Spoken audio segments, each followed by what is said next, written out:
Education भी नहीं हुआ है। जो फैमिली का जो बैकग्राउंड है, जो ज़मीन चाहिए, लैंड चाहिए, वो भी कम था। एक कमर्शियल बेसिस पे दिया। और उस टाइम लोगों को हम सिखा रहे थे कि अगर आप ये नर्सरी का सैपलिंग अगर लेते तो आपका टाइम कितना बचता है, आपको अच्छे क्वालिटी के सैपलिंग मिलते हैं, आपके खेत तक वो सैपलिंग प्रोवाइड हो। किसी भी किसान से बात करता हूँ, सबका एक ही प्रॉब्लम होता है मोस्टली, वो है लेबर। लेबर लोग को मिलते नहीं है। इंडिया में ऐसा लेबर का इशू क्यों है? मतलब व्हाट्स द रीजन कि लेबर की इतनी कमी हो रही है सबको? अभी क्या यंग जनरेशन जो है फार्मिंग कर रही है। अभी मीडिया इतना स्ट्रांग हो गया है, इंटरनेट में जो चाहिए वो तुरंत मिल जाता है। इसके बेसिस के यंग जनरेशन काम कर ही रहा है, मगर टेक्निक जितना फास्ट अपडेट होना चाहिए वो उतना अगर अपडेट करेंगे तो एग्रीकल्चर तो फ्यूचर ही है। एग्रीकल्चर है सर, जैसे हम लोग कहते हैं बाकी सब इंडस्ट्री में कुछ ना कुछ डेवलपमेंट होगा, आदमी खाना तो खाएगा ही। दोस्तों, एग्रीकल्चर में कोई भी क्रॉप या फूल तैयार होने से पहले कई सारे लोग आते हैं to prepare that crop for you. आज के एपिसोड में हम बात करने वाले हैं एक नर्सरी बिजनेस ओनर से। हम उनसे सीखेंगे कि क्या क्या स्टेजेस होते हैं क्रॉप पे बिफोर इट रीचेज यू, एक सीडलिंग क्या होता है, and a lot more about the nursery business. चलिए, without revealing too much, let us get straight into the episode. Presenting to you mister Madhukar on agri talk.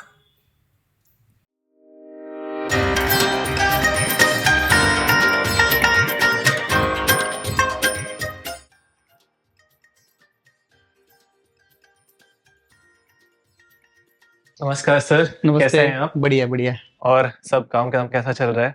चल रहा है, बढ़िया चल रहा है। अभी तैयारी चल रही है अगले सीजन की। अगले सीजन की तैयारी? मतलब जब तक तैयारी कहते हैं तो क्या चीज की तैयारी चल रही है? एक्चुअली प्री प्लानिंग होता है, सीड परचेसिंग होता है, मीडिया, लेबर का प्लानिंग, ये सब के ऊपर पहले प्लानिंग करते हैं। और हर एक क्वार्टर का हम फोरकास्ट निकल के रखते हैं, और फोरकास्ट में क्या तैयारी करनी उसकी हिसाब से फिर तैयारी चालू हो जाती है। Correct sir. मैं जब भी किसी एंटरप्रेन्योर से मिलता हूँ, मुझे ये लगता है कि उनकी जर्नी और उनकी स्ट्रगल्स क्या होगी। अभी मैंने विलास सर से भी बात की तो उन्होंने अपने स्ट्रगल्स के बारे में बताया, जिसके कारण वो आज यहाँ पे हैं। आपकी कहानी क्या है सर? आप बिजनेस में कैसे आए? आप इस नीश इंडस्ट्री, नर्सरी की इंडस्ट्री में कैसे घुस गए? एक्चुअली ये ओम गायत्री नर्सरी 2008-9 में स्टार्ट की थी। जब स्टार्ट किया तो 2 गुंठे से शुरुआत किया था, और कोई ऐसे ही दिमाग में नहीं था कि हम नर्सरी चालू करेंगे और इतने बड़े लेवल पे नर्सरी को लेके जाएंगे। नर्सरी से पहले मैं 4 साल 5 साल पहले रेजिन का बिजनेस करता था, क्योंकि हमारा जो किशमिश का नासिक जिला और निफाड़ तहसील जो है, ग्रेप्स का प्रोडक्शन ज़्यादा होता है वहाँ पे।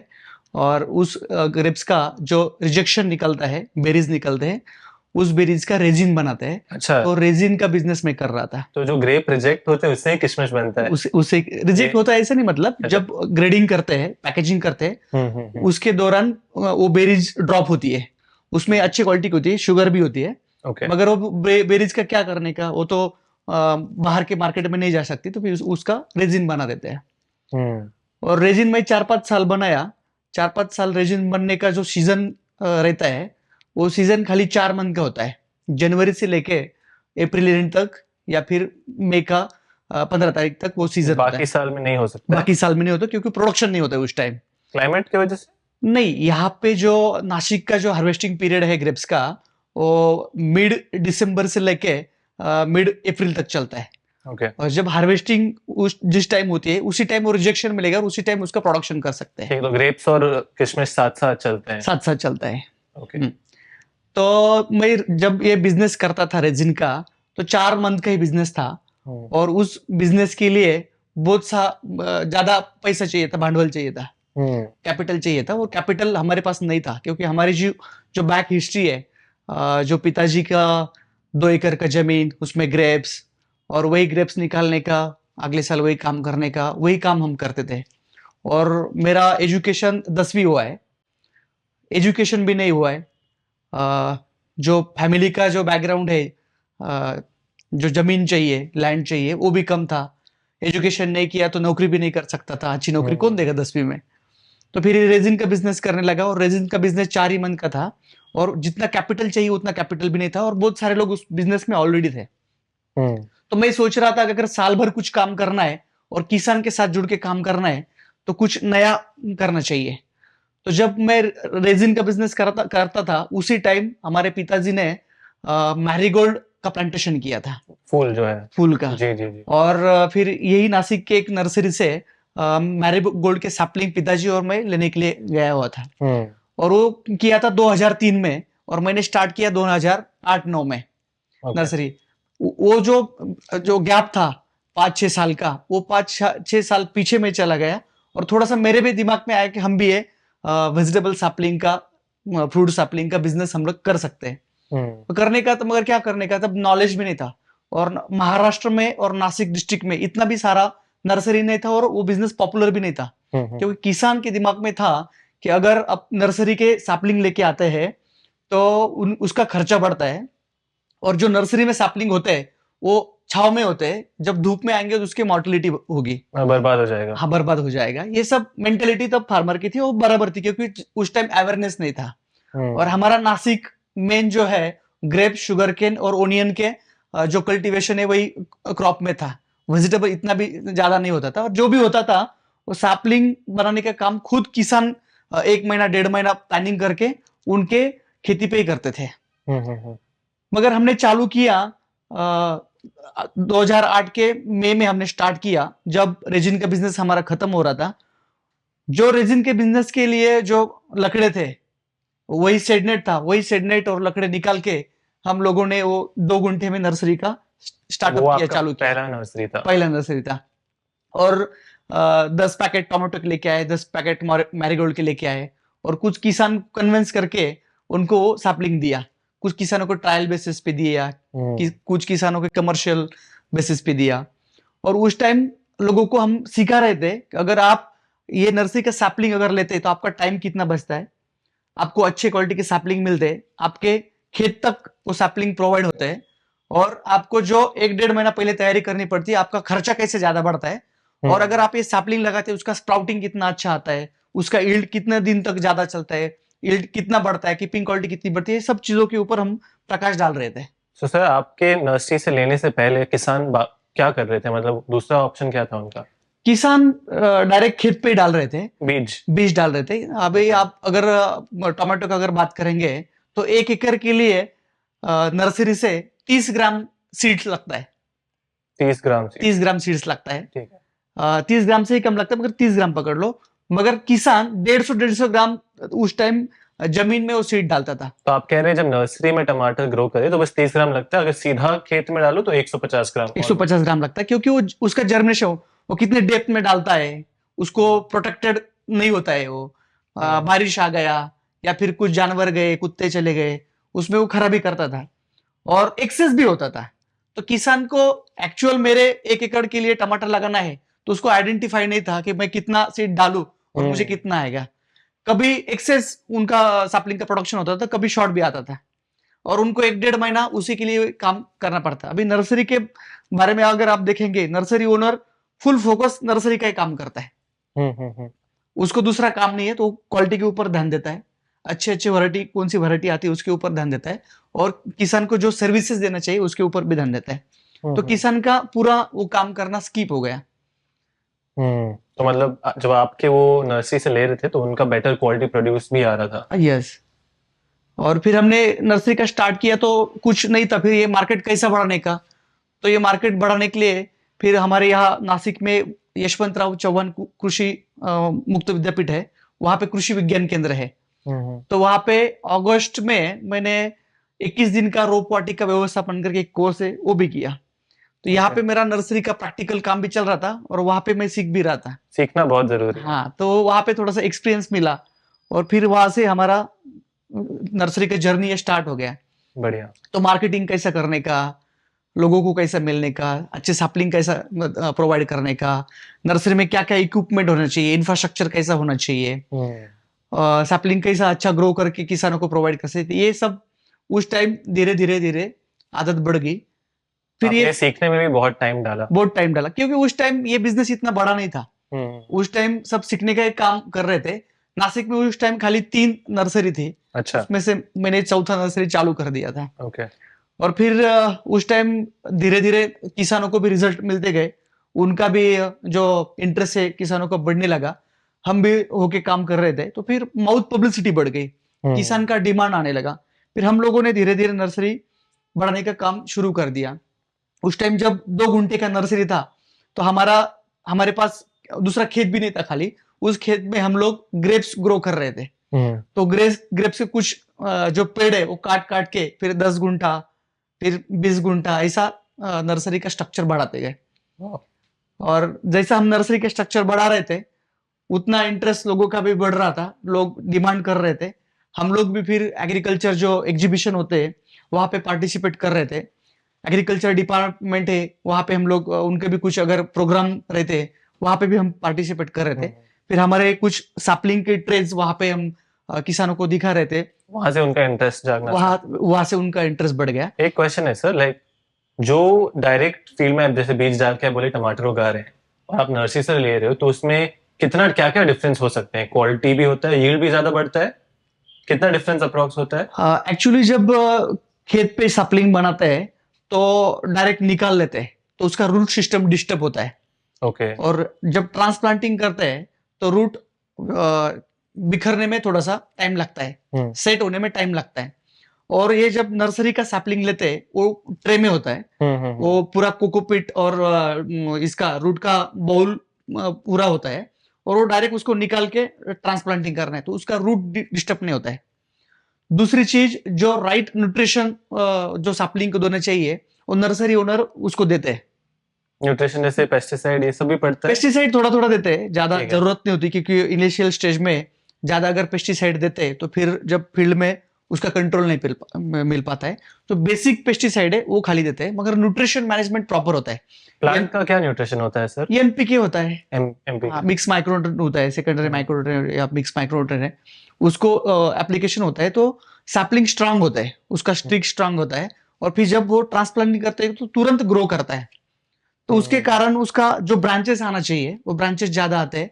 ब्रांचेस अगर ज्यादा आ गए तो फ्लावरिंग बढ़ता है, फ्लावरिंग बढ़ गया तो आपका यील्ड बढ़ गया, और उसका जो पीरियड है वो पीरियड भी बढ़ता है। अगर 5 मंथ तक आप टमाटर का क्रॉप ले सकते हैं, तो उसका 1-1.5 मंथ 2 मंथ का पीरियड भी बढ़ता है। ओके, तो बेसिकली इन अ वे आप यहाँ एक बच्चे को तैयार कर रहे हो, बच्चे को खेत में भेज रहे हो ताकि वो तगड़ा रह सके। Correct correct. दूसरा, किसान का जो मेन फोकस होता है उसका प्रोडक्शन लेने पे ऊपर होता है। अभी नर्सरी के कारण ये क्या हो गया है कि जितने भी सीड्स कंपनियां हैं वो सीड्स कंपनी नर्सरी के ओनर के यहाँ आ गई, और जितने भी अच्छे अच्छे वैरायटीज है वो नर्सरी ओनर को पता चलने लगे, और जितने भी टेक्निक है अच्छे टेक्निक है वो नर्सरी ओनर को पता चलने लगे, तो फिर वो नर्सरी ओनर वो किसान को पास ऑन करने लगा। जो टेक्निक है या नया वैरायटी है किसान को पास ऑन होने लगा, क्योंकि सीड्स कंपनी के जो एम्प्लॉय या सीड्स कंपनी है हर किसान के पास पहुंचने में दिक्कत होती है। अभी ये बीच में का जो ब्रिज है नर्सरी के कारण समझ गया। जो अच्छा हो गया, तो नॉलेज शेयरिंग भी होने के कारण नर्सरी एक अच्छा माध्यम रहा। तो सबसे पहले सर आती है सीड कंपनी, सीड कंपनी से आप लेते हैं सीड को नर्सरी में करते हैं, फिर वहां से किसान को जाता है, सप्लाई करते हैं। तो ये जो टिश्यू कल्चर का जो वर्ड आता है वो कब यूज करते हैं हम? नहीं, टिश्यू कल्चर एक अलग कंसेप्ट है। ये Okay. टिश्यू कल्चर का ये जो हमारा नर्सरी है इसमें कुछ भी उसका ताल्लुकात नहीं है, क्योंकि ये जो है डायरेक्ट सीड से हम लोग खाली सैपलिंग ग्रो करते हैं। ओके। राइट मीडिया, कोकोपीट हो गया, पिटमास हो गया, या फिर परलाइट हो गया, ये मीडिया का मिक्सचर करके हम लोग खाली सीड से सैपलिंग ग्रो करते हैं। और टिश्यू कल्चर ये अलग ही कंसेप्ट है। तो उसमें आई थिंक जो सेम प्लांट को ये डुप्लीकेट जैसा कुछ करता है, मैंने सुना है। हाँ, तो वो आप कह रहे हो एकदम अलग अलग कॉन्सेप्ट है। वो अलग कंसेप्ट है। एक टिश्यू और मेरा कल्चर, जो क्वेश्चन था, मैं मदर प्लांट ये बहुत सुना हूँ, ये किसी नर्सरी में क्रिएट होता है या ये भी अलग है? मदर प्लांट एक कंसेप्ट जो है जो फ्रूट का सैपलिंग होता है, जैसे ग्रेप्स हो गया, अनार हो गया, अमरूद हो गया, इस नर्सरी में मदर प्लांट लगते हैं, ताकि वहां से ग्राफ्टिंग करते हैं। उसका जो स्टिक है वो मदर प्लांट से आता है। जैसे आप अगर ग्रेप्स का लेंगे आप उदाहरण, तो जो सायन है वो ग्रेप्स के मदर प्लांट से आता है, और रूटस्टॉक के भी मदर ब्लॉक होते हैं, सायन के भी मदर ब्लॉक होते हैं, उससे फिर वो ग्राफ्ट करते हैं। वो फ्रूट नर्सरी में मेनली आता है। अभी फ्रूट नर्सरी हम भी ग्रो करते हैं, मगर जैसे पपाया सीड्स हो गया, मेलन्स हो गया, इसका सीड्स आता है। जिस भी फ्रूट्स का वेजिटेबल्स का सीड्स आता है उसको हम ग्रो करके सैपलिंग तैयार करके किसानों को प्रोवाइड करते हैं। और जिसमें सीड नहीं आता है तो उसका तो फिर उसके लिए मदर ब्लॉक लगता है, मदर प्लांट चाहिए। मदर प्लांट कहाँ से आता है तब फिर? मदर प्लांट आता है जो यूनिवर्सिटीज है, हम्म, जैसे हमारे इधर राउरी यूनिवर्सिटी है, जी। या फिर नर्सरी का ग्रेप्स का नर्सरी के बारे में बात करेंगे आप, एनआरसी ग्रेप्स एनआरसी पुणे है, या फिर अदर जो सोर्स है जिनके पास प्योर सैपलिंग होता है, मदर प्लांट होता है, और वो मदर प्लांट का सैपलिंग लेके हम नर्सरी ओनर को उसका ये बनाना पड़ता है, मदर ब्लॉक बनाना पड़ता है। फिर वही मदर ब्लॉक अगर आपके पास रहा तो फिर एग्रीकल्चर डिपार्टमेंट उसको सर्टिफाइड भी करता है कि या Okay. उसका ट्रेसेबिलिटी होता है कि ये हम्म। यूनिवर्सिटी का सैपलिंग है, यूनिवर्सिटी से ये नर्सरी के ओनर के पास गया हुआ है, उसके स्पेसिफिकेशन है लगाने के, उसके जो भी क्राइटेरिया है उनको फॉलो करना पड़ता है। फिर एग्रीकल्चर डिपार्टमेंट के ऑफिसर विजिट करते हैं, उसको फिर सर्टिफाइड करते हैं। सर्टिफाइड करने के बाद हम लोग उसका सैपलिंग किसानों को बेच सकते हैं। नर्सरी से किसानों किसानों को ये तो बेच बहुत सकते हैं। लंबा चौड़ा लंबा प्रोसेस है। चौड़ा प्रोसेस है। और ये जो नर्सरी का जो सर्टिफिकेशन का प्रोसेस है वो सिमिलर जो ट्रेडर लाइसेंस लेते हैं, पेस्टिसाइड का हो गया, फर्टिलाइजर का हो गया और सीड्स का लाइसेंस हो गया, सिमिलर वही लाइसेंस हमको सीड्स का लाइसेंस लगता है। वो लाइसेंस के होने के कारण हम लोग सीड्स के थ्रू सैपलिंग बना के किसानों को बेच सकते हैं। करेक्ट। तो एक उदाहरण से समझते हैं। आप ग्रेप का एग्जांपल जैसे आपने बोला, तो ग्रेप में स्टार्ट होता है मदर प्लांट से, फिर नेक्स्ट कैसे जाते हैं? हमने जो पूरा ग्रेप के क्रॉप देखते हैं वो कैसे कैसे स्टेज में वो ग्रो होता है? अभी आप ग्रेप्स का अगर बात करेंगे, पिछला 20-22 साल पहले अगर बात करेंगे तो डायरेक्ट ग्रेप्स ग्रो होते थे, डायरेक्ट उसको मतलब? रूस्टॉक नहीं थे। डायरेक्ट बोले तो कैसे? जो अभी वैरायटी अपनी थॉमसन है, जो भी वैरायटी होगी उसका जो सायन है उससे डायरेक्ट ग्रो करते थे, ओके। उसके ऊपर रूस्टॉक नहीं था। सर अभी ये रूट स्टॉक क्या होता है, एक बार ऑडियंस के लिए समझा सकते हैं? रूस्टॉक वो जो होता है, जो रूस्टॉक पर्टिकुलर क्लाइमेट में या फिर पर्टिकुलर जमीन में उसकी स्ट्रेंथ होती है, विल्ट हो गया, निमेटोड हो गया, या फिर उसका ईल्ड बढ़ता है, कीपिंग क्वालिटी बढ़ती है, उसकी टेस्ट बढ़ती है। ये फिर साइंटिस्ट के थ्रू आइडेंटिफाई हो गया, जो हमारा एनआरसी है फिर बाकी की यूनिवर्सिटी है, उन्होंने आइडेंटिफाई किया, कुछ उसके ऊपर ट्रायल भी रहा। उसमें मैं ज्यादा टेक्निकल नहीं बोल सकता क्योंकि मेरा बैकग्राउंड नहीं है वो, मगर वो रूस्टॉक के कारण किसानों का ईल्ड बढ़ने लगा और कीपिंग क्वालिटी बढ़ने लगा। और फिर वो बेंगलोर डॉगरिश करके जो अभी महाराष्ट्र में या फिर इंडिया में पॉपुलर रूस्टॉक है, वो रूस्टॉक 20-22 साल पहले आ गया। फिर उसको रूस्टॉक को किसान जनवरी फरवरी में उसको प्लांटेशन करते हैं, फिर अगस्त और सितंबर में जो ग्रेप्स की वैरायटी है वो वैरायटी उसके ऊपर ग्राफ्टिंग करते हैं, और फिर ग्राफ्टिंग करने के बाद फिर वो आगे ग्रो होता है, फिर 17-18 महीने में उसको फ्रूटिंग आता है। ग्राफ्टिंग क्या होता है? मतलब जो रूट ग्राफ्टिंग रूटस्टॉक का जो स्टिक होता है उसके ऊपर जो आपका मदर ये है सायन है, उसका स्टिक लेके उसको दोनों को ज्वाइन करके ग्राफ्टिंग करते हैं। इसे आप जोड़ रहे हो जोड़ देते हैं रूट स्टॉक को? हाँ, करेक्ट सर। ग्राफ्टिंग कर देते हैं। ये जो आई थिंक सबस्ट्रेट बहुत ही इंपॉर्टेंट होता है नर्सरी में, राइट? सबस्ट्रेट का क्वालिटी ये सब, तो काफी अलग अलग तरीके के सबस्ट्रेट होते हैं। मैंने तो कोकोपीट कॉमन सुना है। कोकोपीट मेन है यहाँ का, मीडिया नर्सरी में ग्रो करते हैं, मगर अभी अच्छी क्वालिटी चाहिए आपको तो पिटमॉस हो गया, परलाइट हो गया, ये भी मीडिया ऐड करते हैं। और फिर हर एक नर्सरी ओनर का क्राइटेरिया अलग होता है प्रोडक्शन करने का, तो जो इसके हिसाब से मिक्स करके उसको ग्रो करता है। कोई अलग अलग क्रॉप का अलग अलग रिक्वायरमेंट होता है? होता है। अच्छा, ठीक है। तो और एक और मेरा क्वेश्चन था, एक नर्सरी में हम कौन से वैरायटी के क्रॉप ग्रो कर सकते हैं? जैसे मैंने ग्रेप का सुना आपके बारे में, अपने फ्लावर्स का मेंशन किया, कोई लिमिटेशन होता है कि बस इन कुछ क्रॉप को हम ग्रो कर सकते हैं नर्सरी में, कि कोई भी क्रॉप ग्रो हो सकता है? लिमिटेशन एक्चुअली बोलेंगे तो नहीं हो सकता है, मगर लिमिटेशन हमारे प्रैक्टिस में आता है यहाँ कितना वैरायटी ग्रो करने का। अगर आप ज्यादा वैरायटी के ऊपर फोकस करेंगे तो जो जितने डेप्थ में जाके काम होना चाहिए तो डेप्थ में नहीं जा सकते क्योंकि फोकस डाइवर्ट होता है। मगर अगर 4-5 वैरायटी, अगर वेजिटेबल का सैपलिंग बोलेंगे तो वेजिटेबल के सैपलिंग में बहुत सारे वेजिटेबल्स आते हैं। जैसे टोमेटो अगर आप पकड़ेंगे तो टोमेटो के 10-12 वैरायटी है, टोमेटो को भी 10-12 10 वैरायटी। 12 हर एक रीजन के जो किसान है हर एक वैरायटी का सर लेकिन demand करते टेस्ट हैं। तो सब एक ही करता है नहीं ऑलमोस्ट। टेस्ट करते हैं मगर वो किसान की चॉइस अलग अलग है क्योंकि सीड्स कंपनियां जाके उनके पास काम करती है, उनको डेमो प्लॉट दिखाती है। और दूसरा मेन चीज है ट्रेडर को भी लाइक होना चाहिए और कंज्यूमर को भी वो लाइक होना चाहिए। क्योंकि ट्रेडर को क्यों लाइक होना चाहिए क्योंकि उसको कीपिंग क्वालिटी अच्छा होना चाहिए और कितना दिन रहेगा। हाँ सेल्फ लाइफ उसका अच्छा होना चाहिए और वो जिस मार्केट में बेचता है भेज रहा है उस मार्केट तक वो अच्छा पहुंचना चाहिए। और किसान भी क्या सोचता है कि मुझे अगर मैंने एक्स वाई जेड वैरायटी लगाया तो उस वैरायटी का मुझे ईल्ड अच्छा आना चाहिए। ईल्ड अच्छे आने के बाद वो मार्केट में पॉपुलर होना चाहिए, मार्केट में ट्रेडर लोग व्यापारी लोग उन्होंने लाइक करना चाहिए, वो लेना चाहिए। अगर वो बाइंग नहीं करेगा तो फिर वो ग्रो करके क्या करेगा। और जो वैरायटी लगाता है उसको डिसीज पेज भी कम आना चाहिए।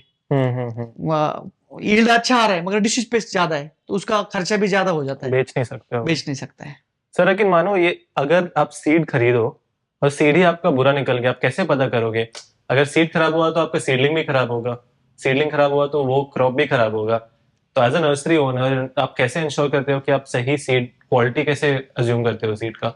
एक्चुअली सीड्स का क्वालिटी अज्यूम करने के लिए हम लोग जो अच्छे मल्टीनेशनल कंपनी है फिर अपनी भी यहाँ की महाराष्ट्र या इंडिया की जो भी कंपनी है वो पहले हमको सब नर्सरी ओनर को उनका प्लॉट दिखाती है।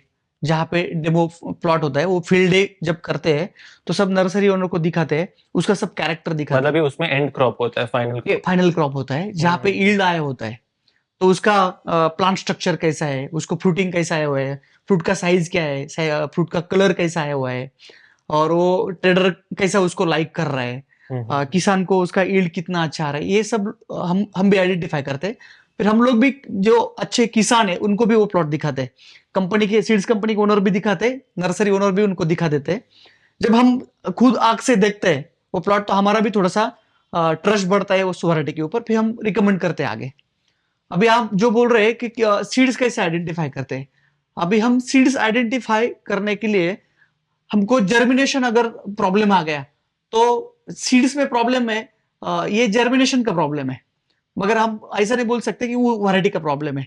वैरायटी का प्रॉब्लम जब आइडेंटिफाई होता है तब किसान के वहां ग्रो होती है, किसान के वहां ग्रो होती है, उसको फ्रूट आता है और वो मार्केट में जाती है तब वो आइडेंटिफाई होगा। नर्सरी के लेवल पे वो वैरायटी खराब है ये आइडेंटिफाई नहीं हो सकता एंड जब तक आप एंड प्रोड्यूस नहीं देखते करेक्ट, तो क्योंकि हम लोग खाली 25-30 दिन का सैपलिंग ग्रो करते हैं और उसका लीफ स्ट्रक्चर के दौरान हम कुछ भी आइडेंटिफाई नहीं कर सकते। उसको अगर जर्मिनेशन का प्रॉब्लम हो गया तो हम आइडेंटिफाई कर सकते हैं मगर वो नर्सरी के ओनर के लेवल पे रहते हैं, हमारे लेवल पे रहते हैं वो। तो हम कंप्लेंट करते हैं जो कंपनी के एम्प्लॉइज होते हैं कि उनको दिखाते हैं कि नर्सरी का में ये वैरायटी का जर्मिनेशन नहीं आया है। तो उसके भी अलग अलग रीजंस होते हैं क्योंकि अगर नर्सरी ओनर में अच्छा मीडिया यूज नहीं किया, क्लाइमेट अच्छा नहीं होगा, या फिर सीड्स जो कंपनी से आता है वो अच्छे कंट्रोल क्लाइमेट में नहीं रखा होगा या फिर ट्रांसपोर्टेशन में डैमेज होगा, ऐसे अलग अलग उसके रीजंस भी है। आपने बोला एक सीडलिंग बनने में 25 से 30 दिन लगते हैं, क्या ये सारे क्रॉप्स के लिए सेम होता है? नहीं, अलग अलग क्रॉप्स के अलग अलग कितना जाता है? 15 दिन से लेके 45 दिन तक सैपलिंग ग्रो होने में लगते हैं। और उसमें भी अब अगर नासिक रीजन का बात करेंगे, नासिक रीजन में आप विंटर देखेंगे तो कंटिन्यू 4 डिग्री 5 डिग्री तक विंटर होता है और कंटिन्यू 1-1 महीना तक होता है। ये ज्यादा ठंड के कारण सैपलिंग को तैयार होने में ज्यादा दिन लगते हैं और समर में और रेन में वो रेगुलर टाइम पे तैयार हो जाते हैं। अभी पिछले 2 साल से तो यहाँ पे टेम्परेचर भी बहुत बढ़ रहा है तो टेम्परेचर में ज्यादा सैपलिंग तैयार होने में दिक्कत नहीं आती है, पर विंटर में ज्यादा दिक्कत आती है, उसका पीरियड बढ़ जाता है सैपलिंग तैयार होने का। तो जब 15 से 45 दिन लगता है उसके बाद फिर से नया साइकिल, ऐसा फिर से नया साइकिल वो थ्रू आउट द ईयर ये चलते रहता है? हाँ, अराउंड द ईयर चलता है। लेकिन हर क्रॉप अलग अलग टाइम पे अवेलेबल होता है। हाँ, तो उसको आप प्लान कैसे करते हैं कि मुझे इस समय ये करना होगा, इस समय ऐसे करना होगा? एक्चुअली डिमांड और सप्लाई का जो गैप है हम भी कभी कभी कंफ्यूज हो जाते हैं। अभी ये हमारा भी बिजनेस जो है 2 चीजों के ऊपर डिपेंड है, एक तो मेन क्लाइमेट और दूसरा मार्केट। अभी ये साल बारिश का बहुत दिक्कत है। अब जब किसान के पास पानी नहीं होगा तो सैपलिंग लगा के वो क्रॉप लेके क्या करेगा? क्या करेगा? तो वो जो प्रॉब्लम है तो हमको भी क्रिएट होता है, हमको भी वो फेस करना पड़ता है। और अच्छा क्लाइमेट है, बारिश भी अच्छा है, किसान के पास पानी है, सब फेवरेबल सिचुएशन है। मगर मार्केट में रेट नहीं, जैसे ये साल टोमेटो का सिचुएशन था, 40 रुपए 50 रुपए पर क्रेट 20 किलो का कंटिन्यूसली 3 महीने 3.5 महीने उसका रेट रहा, तो किसान कितना खर्चा करेगा? उस समय तो आपके किसान को अगर टमाटर के सीडलिंग नहीं जा रहे नहीं जा रही है, ये दो चीज हमारे बिजनेस के ऊपर बहुत बड़ा इम्पैक्ट करता है। कैसे आप इसको डील करते हैं? अभी बिजनेस है, अप एंड डाउन्स आते रहते हैं, फेस करना पड़ता है। हम भी बिजनेस एक थोड़ा सा प्रोफेशनल तरीके से कर रहे हैं, मगर ये खेती ही करना है। खाली किसान उसके ओपन कल्टीवेशन करता है और हम थोड़ा सा प्रोटेक्ट कल्टीवेशन कर रहे हैं। और किसान का जो पीरियड है 6 महीने 8 महीने 10 महीने का या साल भर का पीरियड है, हमारा वो साल हर एक महीने में हमारा साइकिल घूमता है। करेक्ट। हाँ। सो आपने प्रोटेक्टेड कल्टीवेशन के बारे में बोला, तो नर्सरी में हम यूजुअली अंडर पॉली हाउस ही करते हैं हमेशा, या नेट हाउस कैसे होता है वो थोड़ा समझा सकते हैं? नर्सरी के लिए तीनों टाइप का स्ट्रक्चर होने की जरूरत है।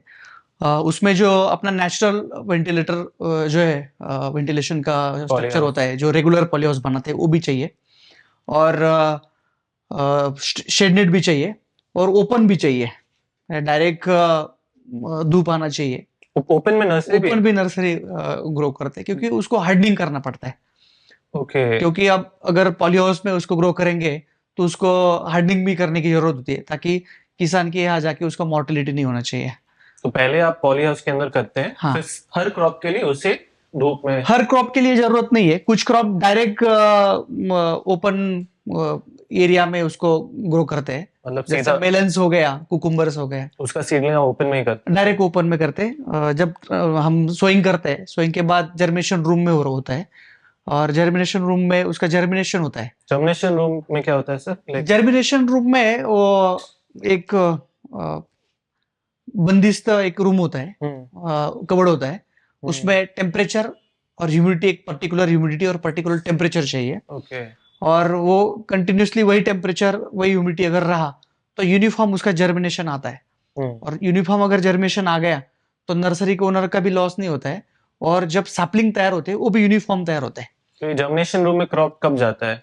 जर्मिनेशन रूम में जब सोइंग होता है, सोइंग होने के बाद तुरंत जाता है। आज जब अगर सीडलिंग रेडी हो गया है? हाँ, आज अगर हमने टमाटर का सैपलिंग का सीड्स का अगर सोइंग किया ट्रे में, तो तुरंत उसी दिन वो जर्मिनेशन रूम में चला जाता है, और उसके 3 या 4 दिन के बाद फिर वो स्प्राउटिंग आता है। उसको स्प्राउटिंग आने के बाद फिर डायरेक्ट ओपन में आपको लेके जाना है, या फिर पॉलीहाउस में लेके जाना है, या सेड नेट में लेके जाना है, वहां पे आप लेके जा सकते हैं। तो ये पहला स्टेप है बिफोर द हाँ, क्योंकि जर्मिनेशन चैम्बर क्यों जरूरत है, क्योंकि वहां पे पर्टिकुलर क्लाइमेट होता है। अगर आप ओपन क्लाइमेट में अगर रखेंगे तो दिन का टेम्परेचर रात का टेम्परेचर अप एंड डाउन होता है। अगर आप क्लाइमेट अगर अप एंड डाउन हुआ तो जर्मिनेशन लेंदी हो जाएगा, और फिर हमारा साइकिल भी लेट हो जाता है, मार्केट भी उस पे आप इफेक्ट होगा। इफेक्ट होता है। और अप एंड डाउन अगर सैपलिंग रहा तो क्वालिटी के लिए उसका इम्पैक्ट आ जाता है। तो ये हर क्रॉप जाता है जर्मिनेशन रूम में? हर एक क्रॉप जाता है। ओके। उसके बाद डिपेंड करता है कौन से क्रॉप को आप पॉली हाउस या नेट हाउस या ओपन में भेजेंगे। करेक्ट। राइट। सो मैं आपका पढ़ रहा था अभी सीडलिंग के बारे में, वो सीडलिंग ट्रेज में ग्रो होते हैं, राइट? और हर सीडलिंग ट्रे में पढ़ा कि कैविटीज अलग अलग होते हैं। अलग अलग होती है। क्या फैक्टर पे ये डिसाइड होता है कि कौन से सीडलिंग ट्रे में कितने कैविटीज होंगे, उसमें आप कौन सा क्रॉप ग्रो करेंगे? अभी जो लॉन्ग पीरियड के क्रॉप होते हैं, जैसे पपाया हो गया, शुगर केन हो गया, ड्रम स्टिक हो गया, ये थोड़ा सा लॉन्ग पीरियड के क्रॉप होते हैं, और उसका रूट भी ज्यादा होता है। लॉन्ग पीरियड बोले तो कितना दिन? साल भर का। अभी पपाया साल भर का है, ओके। शुगर केन 1.5 साल का, जब कुछ लोग 1 साल में भी उसको हार्वेस्ट कर लेते हैं। ड्रम स्टिक 7-8 साल का है। 7-8 साल मतलब हार्वेस्ट टाइम, ग्रोइंग टाइम? हाँ, नहीं, पूरा क्रॉप का टाइम बोल रहा हूँ मैं। ओके। प्लांटेशन के लेके उसका हार्वेस्टिंग तो आता है, आते रहता है साल भर आता रहता है, मगर उसका जब निकाल देने का पीरियड जो है, या फिर वो उस क्रॉप का पीरियड है, ड्रम स्टिक का 8 साल 10 साल तक किसान रखते हैं, और पपैया का जो क्रॉप है उसका साल भर में निकाल देते हैं लोग। तो वो ऐसे कुछ पर्टिकुलर क्रॉप है वो बड़े कैविटी के में डालते हैं, और जो शॉर्ट ड्यूरेशन के जो क्रॉप है उसको छोटे कैविटी में डालते हैं। अभी ये भी कंसेप्ट थोड़ा सा चेंज होने लगा है। हम लोगों ने भी थोड़ा सा किसानों को आदत डाली है, और किसान को भी वो उसका बेनिफिट दिख रहा है। हम लोग बड़े कैविटी में अगर उसका सैपलिंग बना के देते हैं तो उसका रूट्स ज्यादा होता है, स्टेम स्ट्रांग होता है, और वो स्टेम स्ट्रांग होने के कारण, रूट स्ट्रांग होने के कारण जब ट्रांसप्लांटिंग होता है तो वो हेल्दी प्लांट होता है, और हेल्दी प्लांट होने के कारण जो भी डिसीज पे इसका अटैक है वो अटैक होता नहीं, और अच्छा वो प्लांट ग्रो करता है, उसके ब्रांचेस अच्छे आते हैं, और ये ब्रांचेस अगर अच्छा आ गया, प्लांट हेल्दी रहा, तो ऑटोमेटिकली उसका ईल्ड भी अच्छा आएगा, उसका ईल्ड पे इम्पैक्ट करता है। तो फिर किसान भी अभी डिमांड कर रहा है कि हमें ये बड़े कैविटी के ट्रे में सैपलिंग बना के दो, तो अभी ये ट्रेंड भी थोड़ा थोड़ा धीरे धीरे चेंज हो रहा है। सर आपने बताया कि नर्सरी में अब बहुत सारी क्रॉप ग्रो कर सकते हैं, लेकिन आप कभी भी कुछ सेलेक्टेड क्रॉप पे फोकस ज्यादा करते हैं। तो ओम गायत्री नर्सरी में आपका फोकस कौन से क्रॉप पे है? हम लोग अभी मेनली हमारा जो जहाँ से हमने स्टार्ट किया है, वेजिटेबल नर्सरी से स्टार्ट किया है, तो वेजिटेबल क्रॉप हमारा एक मेन फोकस है। दूसरा हम लोग कौन से वेजिटेबल सर, अगर मैं पूछ सकता हूँ? टमाटो है, कैप्सिकम है, चिली है, ड्रमस्टिक है, पपाया है, मेलन्स है, कुकुम्बर है, एक्सोटिक जो वेजिटेबल है उसके ऊपर भी हम लोग काम करते हैं। हाँ, मैरीगोल्ड्स है, और शुगर केन है, जो किसान सैपलिंग लेके इजीली उसको ट्रांसप्लांट कर सकता है। ये सब सैपलिंग हम लोग हमारे नर्सरी में ग्रो करते हैं। दूसरा हम लोग पिछले 4-5 साल से ग्रेप्स एक्सपोर्ट कर रहे हैं। तो ग्रेप्स एक्सपोर्ट कर रहे हैं, मगर Grapes जब कर रहे हैं तो पूरा फ्रूट को एक्सपोर्ट कर रहे हैं? फ्रूट एक्सपोर्ट कर रहे हैं, उसका सीडलिंग नहीं एक्सपोर्ट कर रहे, फ्रूट्स एक्सपोर्ट कर रहे हैं। मगर हमारा मेन बिजनेस नर्सरी का बिजनेस है, और हम लोग ग्रेप्स का फ्रूट एक्सपोर्ट कर रहे हैं। मगर ग्रेप्स के सैपलिंग में कुछ काम करना चाहिए, उसके ऊपर काम होना चाहिए, क्योंकि हमारा कोर बिजनेस नर्सरी है। तो हम लोगों ने पिछले 2-3 साल से हम लोग ग्रेप्स में का भी बेंच ग्राफ्टिंग जो नया टेक्निक है उसका भी सैपलिंग हम लोग ग्रो कर रहे हैं। ग्रेप्स के जो रूटस्टॉक है उसके भी सैपलिंग ग्रो कर रहे हैं, और बाकी के जो फ्रूट्स क्रॉप है उसके कुछ ग्रो कर रहे हैं, कुछ ट्रेडिंग बेसिस पे काम कर रहे हैं। ट्रेडिंग दूसरे नर्सरी की ओर से प्रोक्योर करते हैं, और जो हमारे किसान है उनको हम सप्लाई करते हैं। सो बेंच ग्राफ्टिंग आपने बोला, मैंने ये टर्म सुना है, लेकिन एग्जैक्टली क्या होता है मैं समझ नहीं पाया हूँ। क्या आप समझा सकते हैं ये क्या होता है? या बेंच ग्राफ्टिंग जो कंसेप्ट है, मेनली ये यूरोपियन जो ग्रेप्स कल्टीवेट करने वाले किसान है, साउथ अफ्रीका हो गया, चिली हो गया, वहाँ पे पिछले 25-30 साल से ये बेंच ग्राफ्टिंग के कंसेप्ट से सैपलिंग ग्रो करते हैं, और किसान को सैपलिंग ग्रो करने के लिए प्रोवाइड किया जाता है। हमारे यहाँ इंडिया में भी पिछले 17-18 साल पहले ये कंसेप्ट आया था, मगर वो वाइन ग्रेप्स में आया हुआ था। उसके बाद ज़्यादा उसके ऊपर काम नहीं हो पाया, और हमारे यहाँ पे नहीं हो पाया। उसके भी कारण है क्योंकि बेंच ग्राफ्टिंग का सैपलिंग थोड़ा सा महंगा भी है, उसका टेक्निक भी अलग है, और यहाँ पे जो लेबर है अपने यहाँ, वो लेबर भी ऑलरेडी अवेलेबल है, और क्लाइमेट भी अच्छा है। मगर दूसरा अगर उसका अच्छी चीज अगर देखा जाए तो बेंच ग्राफ्टिंग एक पर्टिकुलर नर्सरी में ग्रो होता है।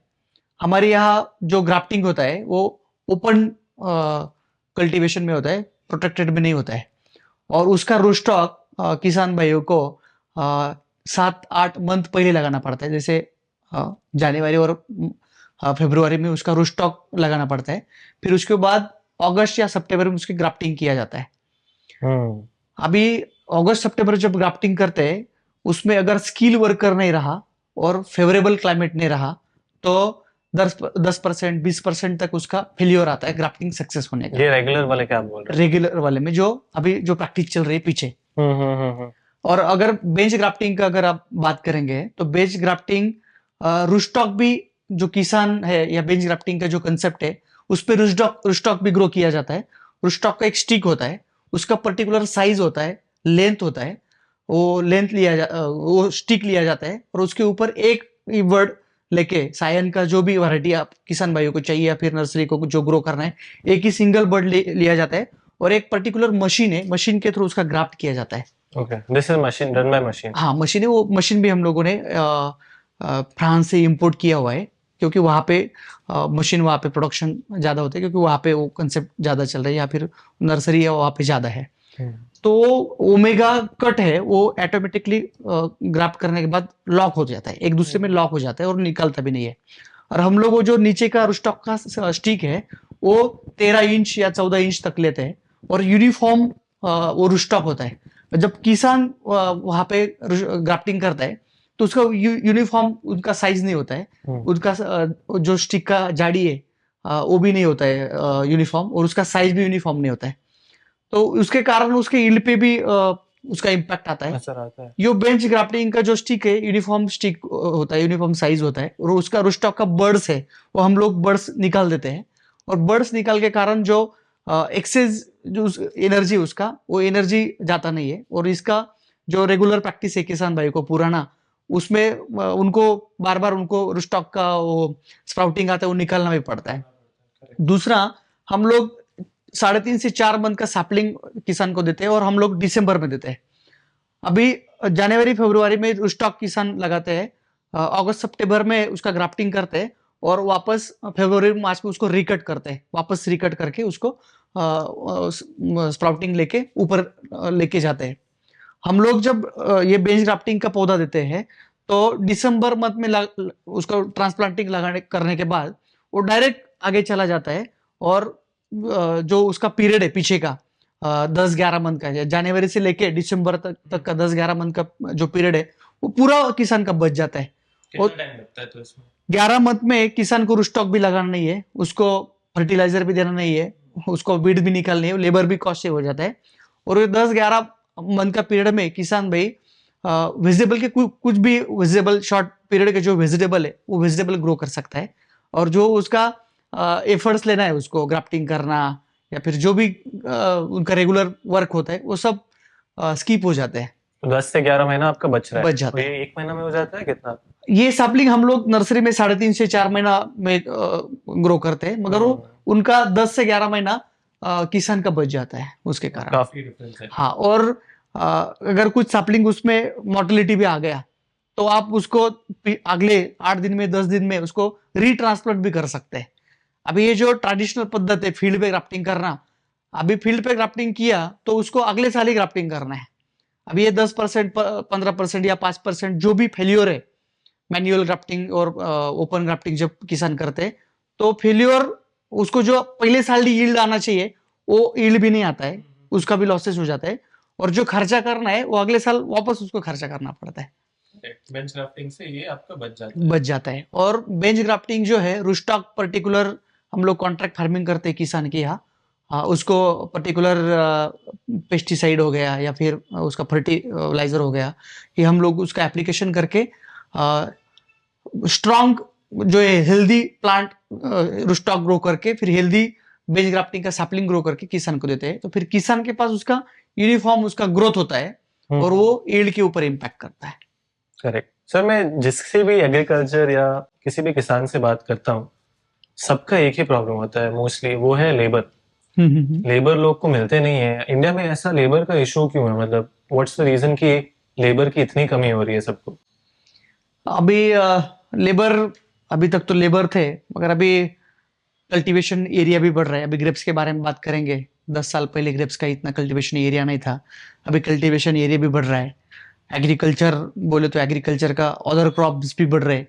अभी यहाँ पे जो मेन सोर्स है नासिक एरिया में या फिर महाराष्ट्र एरिया में मेन सोर्स है, यहाँ पे जो आदिवासी बेल्ट है पेड़ सुरगाना वो जो बेल्ट है वहाँ से मेनली यहाँ पे लेबर लोग आते थे और यहाँ पे किसान के यहाँ लोग काम करते थे। मगर वहाँ पे भी अभी वो लोग भी उनके मैंगोज की खेती है या फिर राइस है, वेजिटेबल का क्रॉप भी वहाँ पे ग्रो कर रहे हैं। तो दिन ब दिन लोगों में अवेयरनेस आ रहा है, इंडस्ट्री फार्मिंग बहुत बढ़ रही है, बढ़ रही है, इंडस्ट्री भी लेबर उस रेट से शायद नहीं बढ़ रहा है। हाँ हाँ इसलिए। और एक और सर, आपने बोला आप ग्रेप्स एक्सपोर्ट करते हैं, राइट? बहुत सारे ग्रोअर्स जैसे विलास सर भी बोले, उन लोग एक्सपोर्ट मार्केट क्यों पिक कर रहे हैं? इंडियन मार्केट में प्राइस के इश्यूज आते हैं, आप लोग पर्टिकुलरली इंडिया में क्यों नहीं बेचना चाहते, या बाहर बेटर मार्केट प्राइस मिल रहा है? उसका रीजन क्या है? बाहर बेटर मार्केट प्राइस मिल रहा है ऐसे भी नहीं बोल सकते। अभी एक एक्सपोर्ट एक थोड़ा सा वर्ड थोड़ा सा टॉप वर्ड हो गया, एक्सपोर्ट किया तो अच्छा काम कर रहे हैं ऐसा थोड़ा सा समझ में, मगर वो वहाँ पे एक्सपोर्ट मार्केट में सेट हो गया है, लाइन सेट हो गया है, थोड़ा सा प्रोफेशनल वे से डीलिंग होता है वहाँ पे।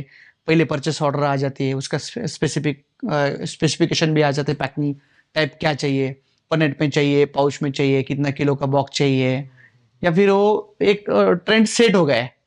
और डोमेस्टिक मार्केट भी बहुत बड़ा मार्केट है, मगर यहाँ पे जो ट्रेंड है वो सेट नहीं हो पा रहा है, क्योंकि मार्केट में आपने जो डोमेस्टिक मार्केट में फ्रूट्स आते हैं, वहाँ पे जो ट्रेडर है वो प्रोक्योर करते हैं, और उस उनका जो साइकिल है, उनका जो चैनल है, उसके थ्रू उसको सप्लाई करते हैं या डील करते हैं। हमारे लिए थोड़ा सा वो अच्छा अपॉर्चुनिटी है, क्योंकि वहाँ डोमेस्टिक मार्केट बहुत बड़ा मार्केट है, मगर वो चैनल सेट होने में थोड़ा सा टाइम लगेगा, जो एक्सपोर्ट मार्केट में सेट हुआ है वहाँ ऑलरेडी। पे ऑलरेडी चैनल्स हैं लोग Channels खरीदने के हैं। अब इंडिया में अभी डेवलप ही हो रहा है वो। हाँ, इंडिया में अभी जैसे सुपर मार्केट अभी बढ़ रहे हैं, धीरे धीरे वो कंसेप्ट आ रहा है। अपने मेट्रो सिटी है, अभी मेट्रो सिटी में मॉल बढ़ रहे हैं, जो कंज्यूमर है वहाँ पे मॉल में जाके ग्रो कर रहा है। जैसे वो एक्सपोर्ट मार्केट, यूरोपियन मार्केट हो गया है, फिर जो भी मार्केट है जो एक्सपोर्ट कर रहे हैं, वहाँ पे ऑलरेडी ये सुपर मार्केट का ट्रेंड सेट है। अपने यहाँ पे वो ट्रेंड धीरे धीरे सेट हो रहा है।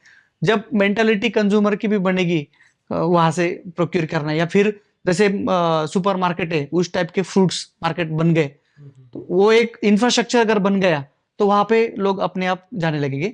अभी थोड़ा सा ट्रेडिशनल टाइप से थोड़ा सा मार्केट प्लेस और डेवलप होना है भारत में।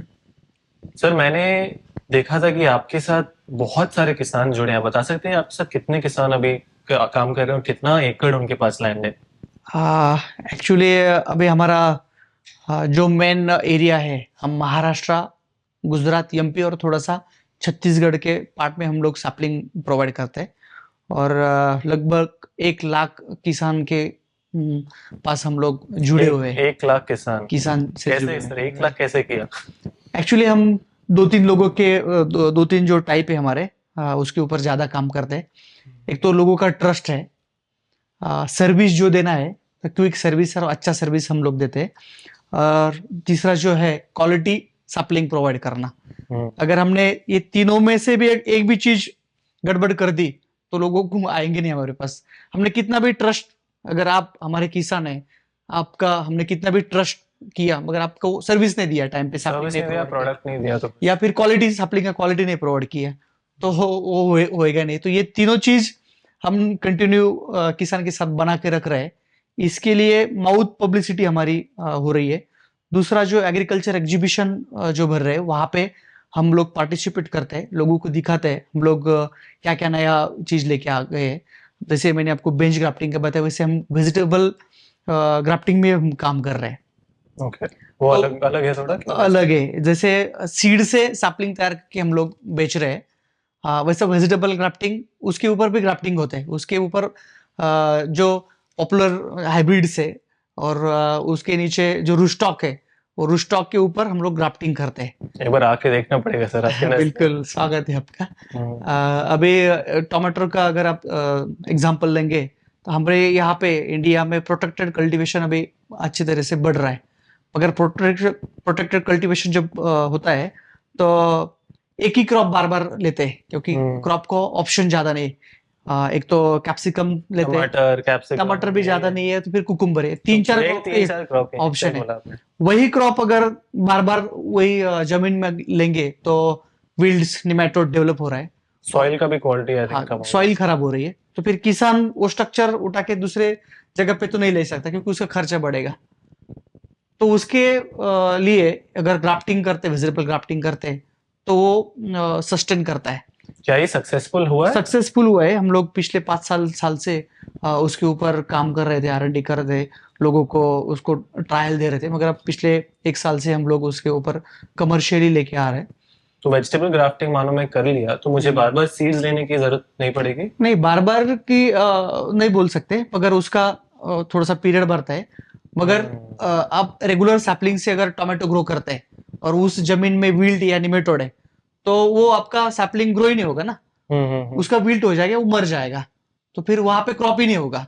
अगर आप वही जमीन में अगर ग्राफ्टिंग का सैपलिंग लेके लगाते हैं, तो वहां पे आपका क्रॉप ग्रो होगा, स्ट्रॉन्गर क्रॉप। तो अगर ग्रो होगा तो उसको यील्ड आएगा। फिर यहाँ पे अगर रेगुलर सैपलिंग में वो ग्रो नहीं हो रहा है, उसको विल्ट आ रहा है या निमेटोड आ रहा है, तो खर्चा करके भी वो मर जा रहा है। वही अगर आप ग्राफ्टिंग का सैपलिंग वहां पे लगाते हैं तो सस्टेन करता है। समझ गया। सो इससे आपका वो जो प्रोडक्ट क्रॉप आ रहा है वो ज्यादा स्ट्रांग है, yes, because of which soil के जो भी प्रॉब्लम्स है उसको वो सस्टेन सस्टेन कर कर पाएगा। करेक्ट। एक क्वेश्चन सर थोड़ा आउट ऑफ कॉन्टेक्स्ट है, आपसे पूछना चाहता हूँ, भारत के किसान ऐसा क्या कुछ गलती कर रहे हैं जो आपको लगता है अभी अगले 5-10 साल में सुधारना जरूरी है, क्योंकि तभी एज ए इंडस्ट्री हम आगे बढ़ पाएंगे। एंड आई थिंक अगर ये पॉडकास्ट, ये एपिसोड देख के लोग सीख पाए तो it will be a great learning for them. तो आपको क्या लगता है ऐसे कुछ गलतियां हैं जो किसान कर रहे हैं, अगर हैं? एक्चुअली किसान की गलतियां नहीं बोल सकते, क्योंकि जो भी किसान काम करता है, हम लोग भी किसान है, इंटेंशन जो है वो प्रोड्यूस अच्छा लेना और अच्छे पैसे लेना, यही होता है। सबका वही होता हाँ, गलतियां क्या होती है, क्या वो सीखने के लिए बाहर नहीं पड़ता है। जो नया टेक्निक आया हुआ है वो उसको अडॉप्ट करना चाहिए, है। सजेशन, गलती नहीं कहते हैं, हाँ, कहते हैं कि ऐसा करना चाहिए। करना चाहिए और एक साथ जुड़ के काम करना चाहिए। अगर टोमेटो का बात करेंगे, एक पर्टिकुलर पार्ट है उसमें 100 किसान 200 किसान एक साथ आके अगर टोमेटो का अगर बात करेंगे तो टोमेटो ग्रो करेंगे और उसको एंड तक वो लेके जाएंगे, मार्केट तक लेके जाएंगे, तो उसके ऊपर स्ट्रांग काम कर सकते हैं। फार्मर प्रोड्यूसर जैसा। फार्मर प्रोड्यूसर कंपनी हो गई या फिर जो भी वे से जाना चाहिए, मगर वो एक साथ आके उनको आगे बढ़ना चाहिए। और एक और चीज आपने बोला कि सीखने के लिए हमेशा रेडी रहना चाहिए। जैसे आपने जब स्टार्ट किया अपना जर्नी, आपने बोला बहुत क्लियरली कि मैंने सीखने में बहुत टाइम स्पेंड किया, मैं ये भी कर रहा था, साथ साथ सीख भी रहा था। जो भी हमारे किसान भाई हैं उनको सीखने में भी इन्वेस्टमेंट करना चाहिए, बाहर जाने का मौका मिले तो वो भी लेना चाहिए। बराबर। अभी क्या यंग जनरेशन जो है फार्मिंग कर रही है, अभी मीडिया इतना स्ट्रांग हो गया है, इंटरनेट में जो चाहिए वो तुरंत मिल जाता है। इसके बेसिस के यंग जनरेशन काम कर ही रहा है, मगर टेक्निक जितना फास्ट अपडेट होना चाहिए उतना अगर अपडेट करेंगे तो एग्रीकल्चर तो फ्यूचर ही है। एग्रीकल्चर है सर, जैसे हम लोग कहते हैं बाकी सब इंडस्ट्री में कुछ ना कुछ डेवलपमेंट होगा, आदमी खाना तो खाएगा ही, 100 साल क्यों नहीं हो, तो खाने की तो जरूरत है ही। बिल्कुल। और हमारे इस पॉडकास्ट और एपिसोड्स और आपसे बात करने का यही उद्देश्य है कि लोग आपकी जर्नी से सीख सकें। बराबर। सर अगले, मेरा लास्ट क्वेश्चन आपके लिए जो एकदम फाइनल है, अगले 5 से 10 साल में एज ए नर्सरी इंडस्ट्री आपको क्या लगता है कौन सी दिशा में जा रहे हो, एंड एज एग्रीकल्चर हम कौन सी दिशा में जा रहे हैं और कहाँ जाना चाहिए? नर्सरी इंडस्ट्री अभी भी इतना जितना चाहिए उतना बड़े लेवल पे बड़ी नहीं है। क्यों और सर, इसका क्या रीजन है? थोड़ा सा जैसे मैंने बोला कि एक साथ जाके काम करना चाहिए, जैसे टेक्निक एडप्शन होना चाहिए, या फिर मैं अगर नर्सरी ग्रो कर रहा हूँ तो मैं मेरे मन से इंफ्रास्ट्रक्चर ग्रो कर रहा हूँ, आप कर रहे हैं तो आपको जैसे लगा आपके जैसे इंफ्रास्ट्रक्चर ग्रो कर रहे हैं। जो भी टेक्निक्स नए नए टेक्निक्स आ रही है वो टेक्निक्स अडेप्ट करने के लिए, जैसे आपने मीडिया पूछा कौन सा मीडिया होना चाहिए, ये सब एक साथ अगर मिलके करते हैं तो इसके वो नर्सरी बिजनेस को और आगे ले जा सकते हैं। अभी बिजनेस है अच्छा है, मगर थोड़ा सा एक दूसरे के ऊपर जो मिलके काम होना चाहिए अभी वो नहीं हो रहा है। यूनिटी बढ़ाना है, यूनिटी बढ़ाना है और टेक्निक अडेप्ट करके आगे बढ़ना है। जैसे बेंच ग्राफ्टिंग हो गया, वेजिटेबल ग्राफ्टिंग हो गया। इसमें 2-3 मैं चीज बताना चाहूंगा, अगले फ्यूचर में होना चाहिए, आएंगे, ऑलरेडी आने वाले है, मगर ये होना चाहिए फ्यूचर में। एक तो अच्छा इंफ्रास्ट्रक्चर होना चाहिए, दूसरा नर्सरी बिजनेस में स्टैंडर्ड होना चाहिए, कैसा इंफ्रास्ट्रक्चर चाहिए, उसका क्या क्या क्राइटेरिया चाहिए, ये हर एक नर्सरी ओनर ने उसको अप्लाई करना चाहिए, अडॉप्ट करना अभी नहीं चाहिए। हो रहा है ऐसा। अभी कुछ लोग कर रहे हैं, कुछ लोग नहीं कर रहे हैं। पर्टिकुलर मीडिया या फिर जो प्रैक्टिसेस है, सैपलिंग ग्रो करने के प्रैक्टिसेस है, वो प्रैक्टिसेस के ऊपर काम होना चाहिए, वेजिटेबल ग्राफ्टिंग होना चाहिए। और दूसरा मेन चीज उसका नर्सरी में ट्रेसेबिलिटी चाहिए। अगर ट्रेसेबिलिटी अगर रहा तो हम लोग आइडेंटिफाई कर सकते हैं अच्छा क्या है बुरा क्या है। दूसरा, किसानों को हम अवेयर भी कर सकते हैं। अगर सब महाराष्ट्र भर या फिर भारत भर के सब नर्सरी ओनर एक साथ मिलके अगर काम करते हैं तो कौन से पार्ट में कौन सा क्रॉप ज्यादा ट्रांसप्लांट हुआ है, ज्यादा क्रॉप की डिमांड है, तो थोड़ा सा हम लोग अवेयरनेस करके उसको स्टेबल कर सकते हैं कि नहीं ये अभी टोमेटो की इतना सैपलिंग गया हुआ है, ब्रिंजल के इतना सैपलिंग गया हुआ है, पपाई का इतना सैपलिंग गया है। थोड़ा सा अगर उसके ऊपर काम करेंगे और सैपलिंग बनाने के बावजूद भी हमारा कुछ काम है, उसके ऊपर काम होना चाहिए। नर्सरी ओनर अब क्या कर रहा है, उसका सैपलिंग बनाया, सैपलिंग किसान को प्रोवाइड कर दिया, काम खत्म। एक्चुअली ये चीज नहीं होना चाहिए। नर्सरी ओनर को सैपलिंग बनाने से उसका ईल्ड आने तक किसान के साथ काम करना पड़ेगा। अगर वो काम करते, क्योंकि बिजनेस पार्टनर है किसान, हमारा बिजनेस पार्टनर है। मीडिया जो है, जो भी हमको सप्लाई, सीड कंपनी, सब लोग सीड्स कंपनी, सब बिजनेस पार्टनर है। एक दूसरे का अगर जो नॉलेज है, अगर वो एक दूसरे को शेयरिंग होके अगर आगे बढ़ेंगे तो इंडस्ट्री बहुत अच्छी है और आगे फ्यूचर है और आगे अच्छी तरह से बढ़ सकती है। साथ में रहो सबको, साथ में आगे ले जाओ। बिल्कुल सर, बहुत ही अच्छा लगा आपसे बात करके, काफी कुछ सीखने को मिला एंड आई होप हमारे ऑडियंस ने भी बहुत कुछ सीखा। Thank you so much for your time and thank you we hope and wish you all the very best for thank you Thank you, sir. आपको भी।